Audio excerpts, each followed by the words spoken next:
Türkmenistan atly mukaddes watan.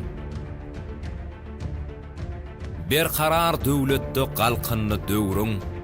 Türkmenistan atly mukaddes watan. Bagta rowan täze eýýamdyr bugün. Türkmenistan atly mukaddes watan. Ilym bilim, medeniýetiň sunugatyň, däp desturuň, milliligin gymmatyň, gaýdusuz edermen gerçek milletiň, Türkmenistan atly mukaddes watan.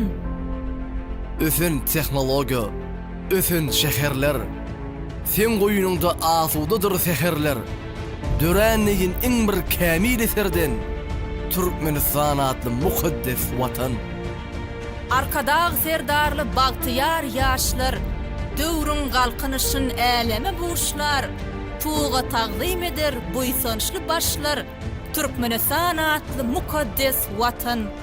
Garasyzlyk, peşgeç bagty çuwany, bitaraplyk dünýä oňyn ýöreligi, dostluk dogunlugyň hemme görelli Türkmenistan atly mukaddes watan. Ýollaryň rowany, maksadyň aýdyň, kalpden alkyş siňen sözlerim aýdym. Dünýä aýan seniň şöhratly adyň, Türkmenistan atly mukaddes watan.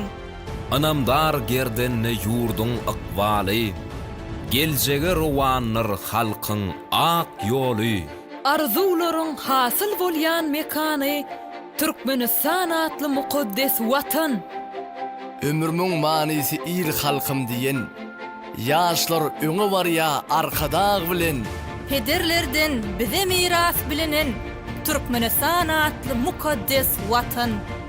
Erte maksat kuran, geljegi nurly, ilymly, bilimli, anam agrarly.